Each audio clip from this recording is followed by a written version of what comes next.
to consider the major concerns of the two statements of requirements for the pastoral office as we find them stated explicitly in 1 Timothy 3 and Titus chapter 1. And we've considered those that go down through letter E. Now we take up letter number F. In both passages there is a requirement of graces essential to good relationships with people. And here I refer to 1 Timothy chapter 3 and verse 3. The one who would be found in overseership must be one who meets this requirement: no brawler. You'll see the marginal reading, not quarrelsome over wine, and the translators struggle with how to render the word because it came into being in conjunction with the kind of quarreling and brawling that is associated with excessive use of alcohol. But you get the notion that it means not a pugnacious person, no brawler, no striker, but in contrast, gentle, not contentious. Well, those are the graces essential for good relationships with people. And in Titus 1:7b, we have no brawler, no striker, two of the same requirements mentioned in 1 Timothy 3. And obviously, Paul is not giving an exhaustive list, but he is giving a sampling of those graces essential to the establishment and maintenance of good relationships with people. And then, in the next place, in both passages, there's a requirement of the graces essential to, that should be essential to, a pattern of self-control. And here we look at 1 Timothy and verse 3 and chapter 3, and verse 2, where the apostle says the bishop must be one who is self-controlled. He is temperate.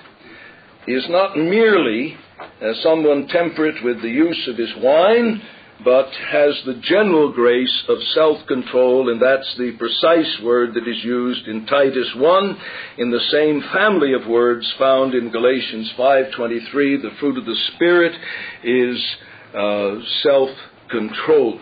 So that this must mark the servant of God. The one who would function in overseership will find himself again and again in situations where if he doesn't have self-control, he will lose a handle on his schedule, he'll lose his ability to relate to people in a way that is godly and meaningful. There are just a host of areas in which a man who does not have control over his own spirit is indeed like Solomon says, he is like the city with its walls broken down. And then letter H, in both passages, there's a requirement of pure motives or non-mercenary motives. And here the words are very clear with respect to the non-mercenary motives. 1 Timothy 3:3b, he is not to be a man who is a lover of money. It does not say he is to have no money, he is to refuse money, but he's not to be known as a lover of money. There is to be a heart that is free from the love of money, the love of things, that disposition that looks upon the ministry as a theater in which to accumulate things for myself rather than a framework of giving of myself to the service of others. And likewise in Titus 1 and verse 8, different terminology but the same thought. He is not to be greedy of filthy lucre. He is not to be greedy of base gain. And then in the next place we see that in both passages there is a requirement of the graces indicative of an aggressive love of people. And here I've used my words deliberately and carefully, an aggressive love of people.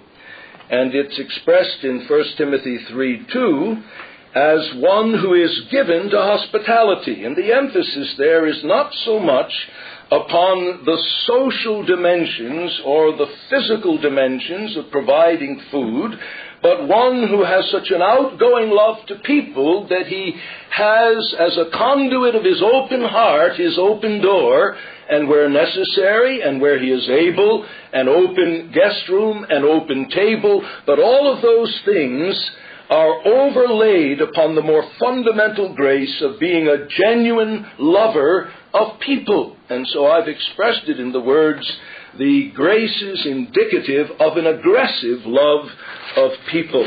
And in Titus 1:8, similar terminology, he must be one given to hospitality.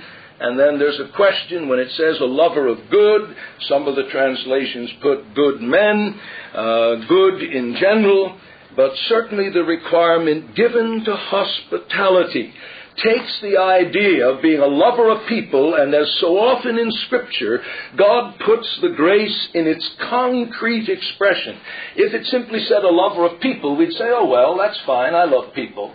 But when it says given to hospitality, now you see suddenly a check is placed upon us, and we have to ask ourselves, do I have the aggressive, outgoing love that manifests itself by bringing people through my door, and where necessary and where convenient, to my table, to my guest room, etc. An aggressive love of people, not just a love of ideas and a love of truth and a love of preaching, but a love of people. And that's why we emphasize, beginning with our foundational perspectives, that the call to this office, biblically understood, is a call to the pastoral office, to the role of an elder, a bishop, an overseer, one who may labor in the word and in doctrine, yes, but the generic requirements come out of overseership, not simply, quote, a call to preach. Then we have in Timothy things that are distinctive to Timothy, and I've sought to express these in the final three requirements. In Timothy, there is a requirement for the graces essential for effective leadership of others. There is nothing in the list in Titus that explicitly refers to a proven ability to lead. It is inferred in the concept of stewardship, for the bishop, overseer, must be blameless as God's steward. And what is the function of the steward? Well, he is to administer the affairs of the house according to the directions of the Lord and owner of the house. So it is inferred and implied, but in Timothy it is not inferred or implied. It's explicitly set forth. If a man know not how to rule his own house, how shall he take care of the church of God? And here we have a focus upon the graces essential for the effective leadership of others. And if they are not proven in the domestic sphere, as it came out in our discussion last week, there must be some other sphere where a man can be observed with respect to whether or not he has the combination of graces essential to effective leadership.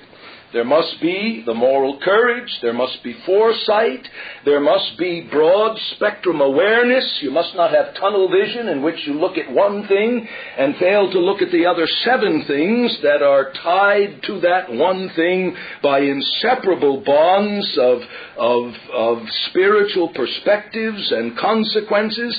Some men are constantly botching up the life of the church because they do not have the combination of graces essential for effective leadership. And they simply ought not to be overseers. There may be a place, as we indicated Wednesday night in prayer meeting, one of the graduates of this academy went into the pastorate, and his preaching ministry very soon became such that he was asked to speak in other places and at conferences. But it also became evident he did not have the graces that caused him to be aggressive in his manifested love to people, and also he lacked the graces essential for the effective leadership of others. Well, rather than take that as being cast off as junk, he faced his peculiar strengths and weaknesses, and as we've indicated, is now pursuing a PhD in an area that I believe will be greatly helpful to the churches in days to come, and he's doing it with a sense of nobility and dignity, and that he has found his niche. Well, there's nothing disgraceful in that. If God does not grace a man with those graces essential for effective leadership of others, it may not be something that's morally culpable. It may be, but it may not be. And we must not assume that it is. And then in Timothy, there is a requirement of the graces essential for maintaining a good testimony before the unconverted. This is not mentioned in Titus, but it is explicit in Timothy, verse 7. Moreover, assuming that all of these other graces would come to light and be manifested, not only in the conscience of the aspiring overseer, but in the consciences of the people of God, moreover, in addition to passing muster in the house of God, he must have good testimony from them that are without. And that terminology, them that are without, in the Pauline corpus, clearly refers to the unconverted world. He must have good testimony. It doesn't say that he must be the darling of all the unconverted people in his place of business, in the place where he shops. No, but he must have good testimony. There must be no just cause to say, that guy, an elder?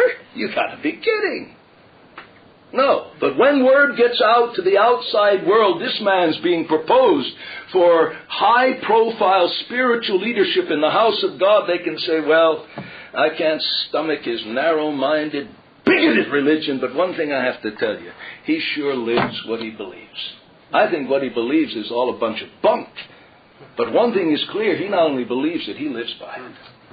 And in the crunch, there's nobody else I'd rather be in the foxhole with than that guy. I know he'd fall on the hand grenade because he knows where he's going. And he believes I'm going to hell. He'd give up his life for me. That's having a good testimony of those that are without. And Paul said this is absolutely essential. And you can see why. What it's doing, it's being, as it were, the second rank of attestation that this man's graces are indeed genuine. He doesn't turn them on when he walks through the doors of the church. They are what he is. And he is what he is wherever he is. He has no closets that he fears to walk by, wondering what skeletons will fall out and expose him for what he is. No, in all of his contacts, he is a thoroughgoing Christian man, who, though he may not have the affection, has the consciences of the unconverted. And then we also see in Timothy that the graces of tried experience, which in some measure will neutralize vulnerability to pride, are requisite. That's how I've tried to express the thought of verse 6. Not a novice. Now, we get our word neophyte from the Greek word. Not a new plant. Not one who has just been planted by the effectual working of God's grace, united to Christ as branch to vine, beginning to manifest new life in Christ. He must not be a relatively new plant, a recent convert. Why? Because he lacks the tried experience that in some measure, and here I use the words carefully again, would to God, years of experience would totally neutralize vulnerability to pride. But that would go contrary to the Word of God and the experience of a very honest man of God.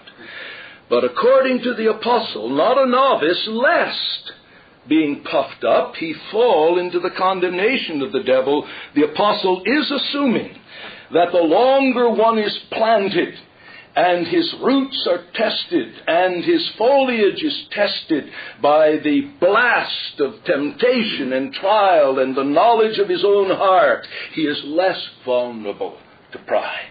And I think we are safe to say on the basis of this text, this is why the man who enters this office must not be a recent convert. Now, again, people say, well, how long must he have been converted? I don't know, because there are so many variables. You take a man at Ephesus whose whole background had been soaked in the life of a Jewish family of the dispersion. He was brought up not only knowing Aramaic and Hebrew, but Greek. He was brought up in the synagogue. He had parents who taught him large portions of the Old Testament. He may have been an Old Testament believer in that sense, someone who had come to genuine faith in the God of Abraham, Isaac, and Jacob. And when the gospel came, his heart was open to the gospel. All of the basic norms of biblical ethics and morality were implanted in his soul. Why, in a matter of a year or two, that man might be ready to assume the office of an overseer, and you couldn't call him a recent plant, because the rate of growth was tremendously influenced by those particulars. In another case, you might take someone after 5 years, and it's far too soon to lay hands upon him. So God expects, in dependence upon the Holy Spirit, we will apply the principle and seek that wisdom that God alone can give you. Well, in summary, I remind you, brethren, this is only a cursory overview of the graces that are indicative of genuine, matured, balanced, and proven Christian character. For your own further and hopefully careful study of these requirements, and I trust in the future when you preach on them, I recommend what I've listed in your notes, the commentary of Hendrickson on Timothy and Titus, and the tabulation on page 347 to 349 is most helpful. He lists in a column the requirements in Titus and Timothy, and where they parallel, and where one lists one that the other does not. And then there's another comparative column. I forgot what it is.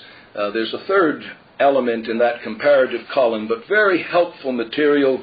And then in the little paperback, the Pastoral Epistles by Jeffrey Wilson, published by the Banner of Truth, has a compilation of some excellent comments from various commentators. And then, of course, Lenski is excellent in this section. And then, as I indicated last week, if you can get hold of a copy of Fairbairn's commentary on the Pastoral Epistles, his insights at some points are uniquely penetrating. I want to give you a sampling of it in closing in just a few minutes. And then I found for this preparation Reinecker and Rogers' Linguistic Key to the Greek New Testament very helpful. I do not use this as extensively as obviously Pastor Dunn does. When you read his notes, you constantly find references to Reinecker and Rogers. But in this type of thing where you have a whole list of words and you have neither the time nor the kind of background to do an independent word study, unless you were to take off weeks to do it, it's helpful to have proven guides like this to get to the heart of the sense of those words. So I recommend this very highly to you. And then, of course, don't forget old Matthew Henry. I didn't list him down here, but don't ever forget Matthew Henry, because there are helpful insights on anything concerning which that dear man of God wrote, even those things that were published posthumously from the latter part of the New Testament. Now, in closing, to give you a little feel for these men, I left them sitting on my desk. No, I didn't. I knew some of you might want copies of these, so I made copies so they can be recopied. Even forgot my virtuous deed for you men. All right. This is from, first of all, Murphy. This is Murphy on Pastoral Theology, page 57 to 59. And if some of you would like a copy of this, you can go ahead and take and copy it afterwards. And the heading is, "The pastor is appointed to be a living example of the gospel which he preaches." Now notice how he captures the heart of everything I've tried to say regarding this first element of fitness for the pastoral office with respect to proven, manifested Christian character. This places the necessity of his being an eminently godly man in a very strong light. The solemn charge is imposed upon him of demonstrating by his daily walk and conversation the truth and power of the doctrines of the gospel. From this responsibility, no possible argument will release him. The divine law which has been laid down for his guidance is this: "An overseer then must be blameless." And then he simply quotes the whole section out of 1 Timothy 3, verses 1 through 7. The reputation for holiness which the pastor is to sustain is here described with some minuteness that there may be no mistake. This appointment of the minister to teach by example must be carefully studied. All his other learning will be in vain without it. All other preparation for his office will be lost if this does not receive the chief attention. The chief attention of ministers. Emphatically, it may be said that they are Christ's living epistles, sent out into the world in order that men might read in them the transforming efficacy of his gospel. To them especially, not exclusively, but especially, is the direction of Christ given. "You are the light of the world. Let your light so shine before men that they may see your good works and glorify your Father who is in heaven." To pastors, the particular charge is given that they strengthen the church by their own example. And now he's going to quote Peter. "Feed the flock of God which is among you, taking the oversight thereof, not by constraint, but willingly, not for filthy lucre, but of a ready mind, neither as being lords over God's heritage, but being examples to the flock." And this example is to be set by them in all the Christian graces. And then he quotes another text that I used: "Let no man despise thy youth. Be thou an example for the believers in word, in conversation, in love, in spirit, in faith, in purity." In this way they are to illustrate all kinds of good works and to disarm all opposition. Then quoting Titus 2:7, "In all things showing yourself a pattern of good works, in doctrine showing uncorruptness, gravity, sincerity, sound speech that cannot be condemned, that he that is of the contrary part may be ashamed, having no evil thing to say of you." There is no law of the whole pastoral office that is more fully and explicitly enjoined than this. Those who hold this office are not only to describe to men the effects of religion upon the life, they are to show them in their own practice. This is something that can be better understood and will be more deeply felt. Holiness of life, the pure and noble character that is reached by daily communion with God, when seen in the minister, will convince men of the truth and power of the gospel as nothing else short of God's omnipotent Spirit could do. Men form their opinions of Christianity not so much from what they read in the book of God, as from what they read in the book of the lives of its professors. When this book is fair and beautiful, they will be attracted. When it is blurred, they will be driven away. Example will break down opposition and produce conviction where nothing else will. An eminent man of God has said, quote, "Be assured of this, brethren, there is no preaching like the preaching of ministerial sanctity," end quote. Hooker used to say that, quote, "The life of a godly clergyman is visible rhetoric." And Herbert, that the virtuous life of the man of God is the most powerful eloquence. And what will give this sanctity of life but the unction from on high? What but the possession of the very mind of Christ will so purify and ennoble the life as to make it a fit example to illustrate the gospel and attract to the cross? The life of the pastor should be one of such heavenly mindedness that he would not only bear witness of Christ, but be a living witness to him. That his example would give a high tone to the piety of the church, that in boldness with the devoted Paul he could say, "Be ye followers of me, even as I am of Christ." And then Fairbairn, in a briefer quote, commenting on 1 Timothy 3:7 and following, "Thus ends the apostle's list of qualifications which he desired to see meeting in every one who might be placed in the responsible position of an overseer of Christ's flock. They are, as already stated, predominantly moral and consist of attributes of character rather than gifts and endowments of the mind." And would to God that would be thundered in every seminary across this country.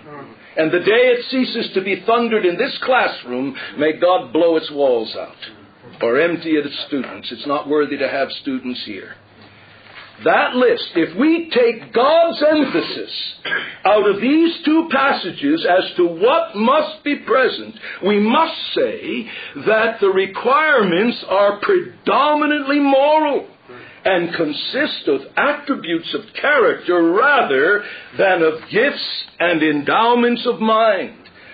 Now, in subsequent lectures, when I come to the matter of fitness as it relates to specific gifts of the mind and gifts of utterance, I intend to do justice to the biblical witness, but that witness will never negate what we've seen this morning or neutralize it. The latter also to some extent are included, that is, endowments of mind and general gifts, insofar as they might be required to form clear perceptions of truth and duty, to distinguish between things that differ, etc. Yet withal, it is the characteristics which go to constitute the living, practical Christian, which together, symmetry, you see, balance, make the man of God, that in this delineation of pastoral equipments are alone brought prominently into view. And whatever else the church may, in the changeful circumstances of her position and history, find it necessary to add to the number in order to render her responsible leaders fit for the varied work and service to which they are called, the grand moral characteristics here specified must still be regarded as the primary and more essential elements in the qualifications of a true spiritual overseer. So you see what he's saying? With the passing of time, where we are distanced from the language with which common people were, in which they were proficient and with which they were conversant, and we may have to add to these requirements an able teacher, an apt teacher, one able to exhort in the healthy doctrine, requirements linguistically. 2,000 years of church history have afflicted the church with all kinds of heresies and with a sharper grasp upon the truth. We may add other requirements that are implicit. But what Fairbairn is saying is, recognizing all of that, whatever we may of necessity add, this must still have the primary place. And this is why I've put it where I've put it, in dealing with this second element of what constitutes a biblical call to the pastoral office. Not only must there be an enlightened and sanctified desire for the work of that office, there must be a fitness grounded upon this element of proven, manifested Christian character.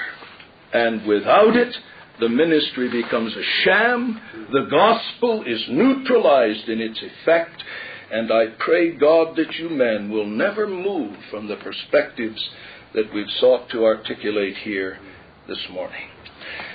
Well, it's 1 o'clock, right on the button, and